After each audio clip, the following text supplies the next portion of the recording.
नमस्कार, आप सभी का स्टडी कॉपीज पे स्वागत है। आशा करते हैं आप लोग अच्छे तरीके से पढ़ाई कर रहे होंगे। यहाँ पर आज हम बात करेंगे निबंध लेखन के बारे में। निबंध क्या होता है, किस तरीके से लिखा जाता है, ये सारी चर्चा यहाँ पर हम करेंगे। निबंध जैसा कि आपको पता है, जो आरओ या रूमेंस लगा हुआ है उसमें आपका 120 नंबर का निबंध आएगा। 3 खंड में आपका पूछा जाएगा, 40-40 नंबर का प्रत्येक खंड होगा और 600 शब्दों में लिखना है।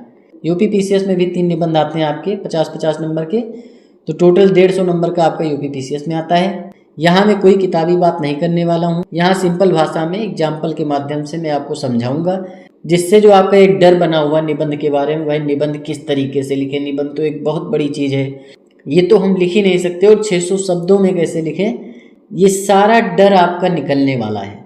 कोई भी यहाँ पर हम किताबी बात नहीं करेंगे, प्रैक्टिकल के माध्यम से समझेंगे और एक आपका माइंडसेट बनेगा कि हाँ, निबंध आप आराम से लिख सकते हैं। निबंध लेखन में कोटेशन होता है, प्रस्तावना, उपसंहार, ये सारी चीज़ें मैं आपको नेक्स्ट वीडियो में बताऊंगा। निबंध के ऊपर 4-5 वीडियो बना दूंगा, उसमें सारा डाउट आपका क्लियर हो जाएगा। इस वीडियो में आप अपना माइंडसेट क्लियर करेंगे कि निबंध भाई आसान ही है, कुछ भी टफ नहीं है। देखिए, निबंध को किताबी भाषा से जोड़ करके आप बिल्कुल भी मत देखिए। पहली बात ये है, जो लोग ये सोचते हैं कि भाई निबंध जो होता है बहुत कठिन भाषा में लिखा जाता है।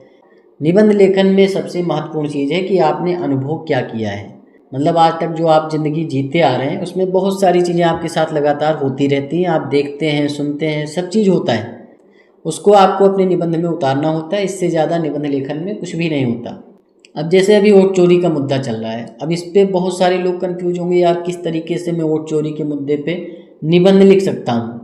अभी आपका यूपीपीएससी आरओ का मेंस होगा या यूपीपीसीएस का मेंस होगा, तो उसमें अगर ऐसा क्वेश्चन बन गया कि वोट चोरी का मुद्दा भारतीय लोकतंत्र के ऊपर प्रश्न चिन्ह है, तो इसको आप किस तरीके से लिखेंगे। अभी आप सोच रहे होंगे भाई वोट चोरी के मुद्दे पे तो मैंने कुछ पढ़ा ही नहीं, मुझे कुछ आता ही नहीं, लेकिन आपको सब कुछ आता है। आपने चीज़ें सब देखी हैं, सुनी हैं, सब कुछ आपको पता है। अभी आपका क्वेश्चन नहीं आ गया भाई, लोकतंत्र आ गया आपका, तो लोकतंत्र से ही आप स्टार्ट कर सकते हैं कि भारत विश्व का सबसे बड़ा लोकतंत्र है और यहाँ जनता की इच्छा से ही शासन व्यवस्था चलती है। मतलब जनता के वोट से ही शासन व्यवस्था चलती है, अपने हिसाब से इसको आप लिख सकते हैं।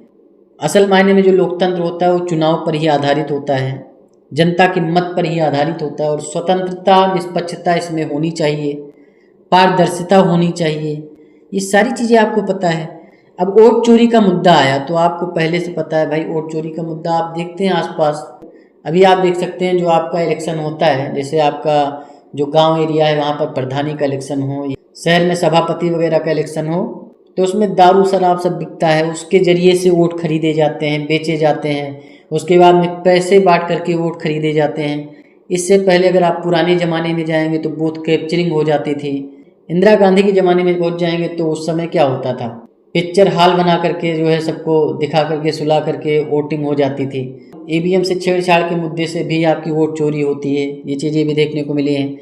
और साथ में जो अभी राहुल गांधी ने दिखाया कि भाई इतने लोगों का नाम है, ठीक, मतलब एक ही व्यक्ति का, आदित्य श्रीवास्तव का 5-5 जगह 6-6 जगह नाम है। मतलब मैं किसी का सपोर्ट या किसी को नहीं कर रहा हूँ, यहाँ पे राहुल गांधी का सपोर्ट कर रहा हूँ, भाजपा को गलत बता रहा हूँ, ऐसा यहाँ कुछ नहीं है। आपको जो निबंध लिखना है ना, वो भी एकदम न्यूट्रल होके लिखना है। ऐसा नहीं कि आप कांग्रेस पार्टी की प्रवक्ता बन जाइए या भाजपा की प्रवक्ता बन के निबंध नहीं लिखना है। वहाँ आपको रखना है कि भाई राहुल गांधी ने जिस तरीके से मुद्दा उठाया, एक वोटर लिस्ट में 4-4 जगह का नाम है, मतलब इसमें आप कहानी भी रिलेट कर सकते हैं निबंध में।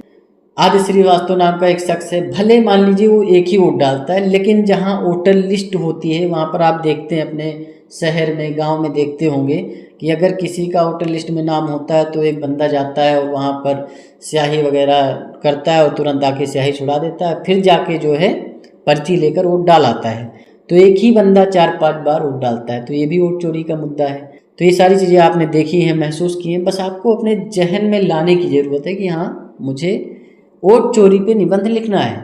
आपने कोई आर्टिकल भी नहीं पढ़ा होगा तब भी आराम से लिख लेंगे। साथ में आपने बहुत सारे फिल्म वगैरह आप देखते हैं, उसमें भी देखा होगा, धमकी दे करके वोट दिलाया जाता है गांव एरिया में, शहर एरिया में, राजा भैया हारेगा, तो ये सारे कहावतें चलती नहीं हैं। तो ये सारी चीज़ें आप बढ़िया तरीके से लिखेंगे अपने तरीके से सजा करके। तो आपने ये सारे कारण लिख दिए कि भाई इस तरीके से वोट चोरी होती है।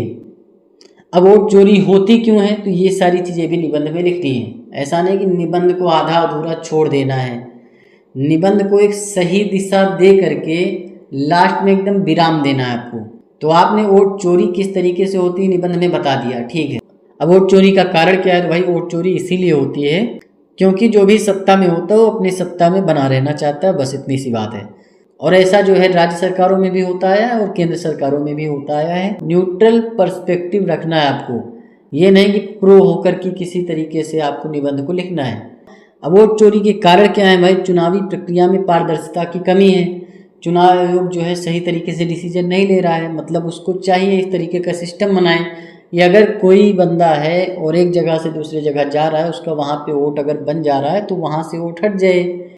आप देखते होंगे गांव में कोई बुढ़िया होती है तो उसको जो है ले जा करके कहीं बटन दबवा दिया जाता है, उसे पता भी नहीं किसको वोट दिया है उसने।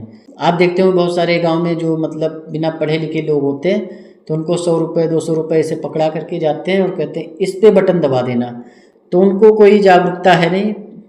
तो ये भी एक तरीके की वोट चोरी होती है, पैसे दे करके गुंडागर्दी करके भी वोट खरीदे और बेचे जाते हैं। अब वोट चोरी के ऊपर आप प्रभाव भी बता देंगे भाई, लोकतंत्र पे बहुत बुरा प्रभाव पड़ता है। जाहिर सी बात है, वोट चोरी हो रही है तो बुरा प्रभाव ही पड़ेगा। मतलब जाहिर सी बात है, जनता जिसे नहीं चुन रही वो भी जो है सरकार में पहुंच जा रहा है, अपना बढ़िया तरीके से मौज मस्ती कर रहा है।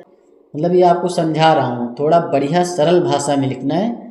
अब एक चीज़ और भी होती है चुनाव में, आप देखते होंगे भाई जो चुनाव होता है उसमें अगर कोई मतदाता है, ठीक, उसका मत होना चाहिए लेकिन उसका मतदाता सूची से नाम हटा दिया जाता है। वो बंदा भारत का नागरिक है लेकिन वो वोट नहीं दे पाता क्योंकि उसका वोटर लिस्ट में नाम नहीं है। तो ये भी जो है भारत के लोकतंत्र की चुनाव प्रणाली की एक अयोग्यता को दर्शाता है कि भाई जो भारत का नागरिक है और वो वोट नहीं दे पाया और आप घर घर प्रचार प्रसार करते हैं कि मत देना है जरूरी, ये सब आप प्रचार प्रसार करते हैं, और एक जगह जिसका मतदान एक ही बार है वो 4 बार मत दे रहा है। मतलब एक बंदा मत दे ही नहीं पा रहा और एक बंदा 4 बार मत दे रहा है, तो ये दुर्भाग्यपूर्ण है। तो ये सारी चीज़ें लोकतंत्र की शुद्धता पे प्रश्न चिन्ह खड़ी करेंगी, जाहिर सी बात है। अब आपने ये सारी चीज़ें बता दी, अब आपको समाधान भी बताना, भाई समाधान किस तरीके से किया जा सकता है निबंध। अब ऐसा नहीं निबंध आप आधा अधूरा लिख दिए बस काम हो गया, अब आपको समाधान बताना है भाई इसके समाधान क्या हो सकते हैं। तो सिंपल सी बात है, चुनाव आयोग को जो तकनीकी सुविधा का प्रयोग करना चाहिए, बायोमेट्रिक ब्लॉकचेन आधारित वोटिंग होनी चाहिए, कड़े दंड का प्रावधान करना चाहिए। मतलब अपना लॉजिक आप लगाएंगे भाई, कोई दंड प्रावधान लाइए। कोई पार्टी का मेंबर ही होगा जो वोट चोरी करेगा, ऐसा नहीं जनता को तो बरगलाया जा सकता है, सिंपल सी बात है। तो जो दारू वगैरह बांट रहा है अपनी राजनीतिक पार्टी के लिए या पैसे बांट करके या बलपूर्वक वोट ले रहा है, उसके बारे में अगर आपको पता चलता है और ऐसा तंत्र बनाइए कि पता चल ही जाए तो उसको जेल भेजिए, उसके लिए कठोर प्रावधान करिए, आजीवन कारावास जैसी सुविधा कीजिए। वही मतदाता जागरूकता अभियान आप चलाते हैं लेकिन सही तरीके से वो नहीं चलता है, उस पर काम करिए। भारत का नागरिक होने के बाद भी बहुत सारे लोग वोट नहीं दे पाते क्योंकि वोटर लिस्ट में उनका नाम ही नहीं, तो उनका नाम डालिए, जिनका 4 बार है उनका निकालिए। CCTV जो है लगाइए, उसका जो है लाइव स्ट्रीमिंग करिए। मतलब ऐसा नहीं कि कोई कहीं वोट डाल रहा है, उसका लाइव स्ट्रीमिंग होना चाहिए। और ये ऐसा नहीं कि सत्ता में रही पार्टी के लिए, मतलब कोई भी पार्टी हो केंद्र में उसके लिए यही रूल रेगुलेशन होना चाहिए, तभी लोकतंत्र सही तरीके से चल पाएगा। फिर आपको लास्ट में निष्कर्ष लिख देना है भाई वोट चोरी लोकतंत्र के लिए बहुत ही गंभीर विषय है, बहुत गंभीर खतरा है। समय रहते अगर इस पर नियंत्रण नहीं किया गया तो जाहिर सी बात है लोकतंत्र खतरे में है। लोकतंत्र केवल नाम का रह जाएगा, सारी जो शक्ति है वो जो है भ्रष्टाचारियों के हाथ में चली जाएगी। ये सारी चीज़ें लिख देना, बस हो गया काम। 2-3 एग्जाम्पल आप समझेंगे, मतलब 2-3 एग्जाम्पल मैं दे दूंगा, इसी तरीके से आपका माइंडसेट बन जाएगा। निबंध के लिए टेंशन मत लीजिए, 4 से 5 वीडियो निबंध के ऊपर मैं डाल दूंगा इसी तरीके से समझा कर। उसके बाद वीडियो बना दूंगा कि भूमिका किस तरीके से आपको बनानी है, किस तरीके से आप किसी का कोटेशन उठा के जो है बढ़िया तरीके से यूज करेंगे, या किसी लेखक की लाइन उठा लेंगे, किस तरीके से कहानी डालनी होती है, कहानी भी लिख सकते हैं आप निबंध में। तो बस इतना समझ लीजिए कि जो चीज़ें आपके जीवन में बीत रही हैं, जो ज्ञान आप अर्जित कर रहे हैं, उससे ही आपको निबंध में लिखना है। निशान जैन सर की मैंने PDF टेलीग्राम पे डाल दी है, उसे जा कर के डाउनलोड करो। 101 निबंध हैं, बढ़िया तरीके से उसे पढ़ो, एक एक निबंध पढ़ डालो। 10-15 दिन में 2-3 बार पूरे 101 निबंध पढ़ डालो अच्छे तरीके से। उससे आपका एक दिमाग खुल जाएगा कि भाई निबंध क्या होता है, और निबंध का जो आपके अंदर डर है वो भी पूरी तरीके से समाप्त हो जाएगा। और दूसरी बात यह है कि मैं डेली आर्टिकल डाल देता हूँ, यूपीपीएससी मेंस के लिए डालता हूँ आर्टिकल टेलीग्राम ग्रुप पे।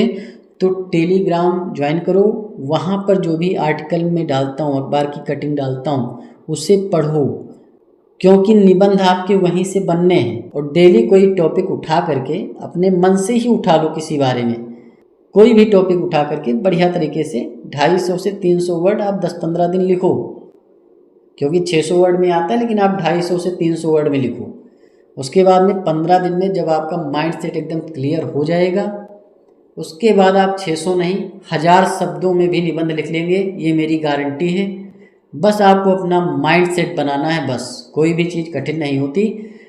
तो ये सारी चीज़ें हैं, मन लगा के पढ़ाई करते रहो। चैनल को सब्सक्राइब करो, वीडियो को लाइक करो, शेयर करो। मिलते हैं नेक्स्ट वीडियो में। धन्यवाद, थैंक यू, शुक्रिया।